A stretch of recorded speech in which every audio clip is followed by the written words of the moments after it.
Here at 6, concerning financial news this evening. The latest consumer price index shows inflation back up to 3% for the first time since June. This has many wondering what is next or if there's any relief in sight.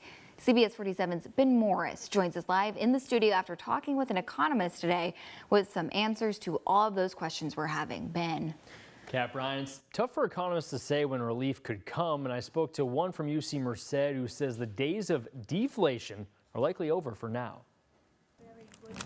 According to the latest consumer price index from the U.S. Bureau of Labor Statistics, prices of all goods rose 3% for the month of January. It's the highest the CPI has gone since June of last year. It means that people are going to be paying more for the things that they purchase. And so, one way of thinking about that is that it sort of reduces your real income.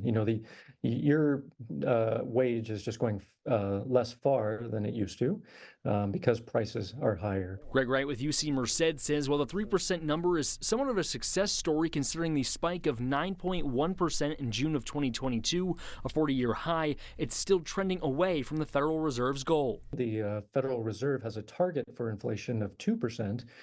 Which is what the Federal Reserve believes is sort of a healthy level that will keep the economy in balance, keep inflation under control, keep employment strong. Inflation has been slowly rising since the Federal Reserve issued its first interest rate cut in 4 years in September, which could change. I don't think that the Federal Reserve is going to be raising interest rates anytime soon, but they'll certainly sort of put on pause this sort of progression of interest rate reductions. While nobody has a crystal ball into the future, Wright says new tariffs and even immigration policy will probably put some added strain on consumers. I think people are expecting that inflation will probably, at a minimum, stop falling. We will probably see a sort of pause in the disinflation that we've seen over the last few years, and possibly increased inflation over the next few months.